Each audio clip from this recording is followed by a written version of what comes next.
just, yeah, I'm really excited about protecting the bilbies outside the fence. Those bilbies out there have already presumably developed some anti-cat predator behaviors, and so they are gold. If we can help look after them and then breed up, then they're going to be the ones, the pioneers for more, for spreading out further, or for supplementing or establishing other populations. So yeah, any bilbies you can get living out with some introduced predators are fantastic to develop and protect. Two sorts of bilby lovers, or probably at least three sorts of bilby lovers. I know a lot of my Indigenous friends, bilbies are really important as a totem.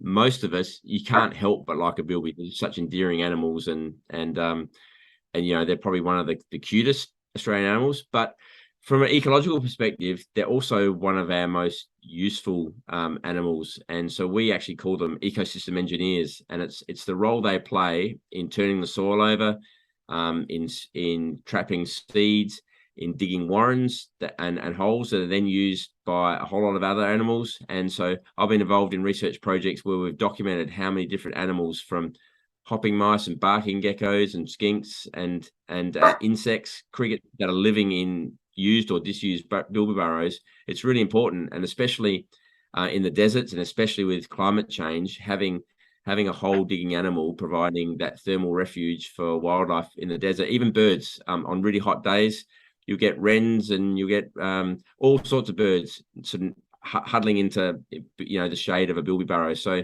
they're incredibly important. They're also important for spreading fungi around. So we haven't really worked out exactly that role yet, but it's highly likely that bilbies are really essential for the whole driving of the ecosystem, because a lot of those desert plants need fungi to reproduce and to grow and to be drought tolerant. And if you don't have your chief fungi dispersers in the environment, then a lot of places, when we drive through the desert, we see all these trees. What a lot of people don't realize is a lot of those trees germinated 200, 300, 400, 500 years ago, when we had bettongs and bilbies and things in the environment. And now, I guess your supporters have several decisions they can make about where they spend their funds and what it's used for, and Save the Bilby does too. You could build more cages. The easiest way to get more bilbies is build more cages or build more fenced areas.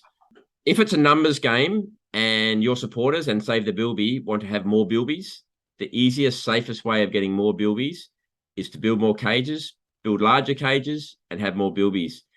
If the objective is to get bilbies evolving and doing an ecosystem function and being able to live outside exclosures, then you need tools that will enable them to live outside fences, things like that. Partly that is reducing the numbers of cats and foxes that are in the environment, and particularly those cats and foxes that don't take baits and are hence are the best hunters. You want to be able to take them out. And I think Felixers are one of the most efficient tools for doing that, and one of the only tools that will operate 360 days a year, day and night. So I might be biased, but I think, but people need to be aware they are expensive, and it's not a numbers game. As I said, if you want to go from having 500 bilbies to 1,000 bilbies, build some more cages, feed them up with grain, and you'll have lots of fat bilbies sitting in cages. But they're not real bilbies. The real bilbies you want are the ones that are out there in the desert, doing their thing, helping the environment, helping themselves, evolving, changing, learning to adapt, ideally learning to tolerate and avoid some levels of cat and fox predation. That those bilbies, in my mind, they're worth 100 fat bilbies sitting in cages. So that's where I like to see things happen, and that's what we hope Felixers can help you achieve.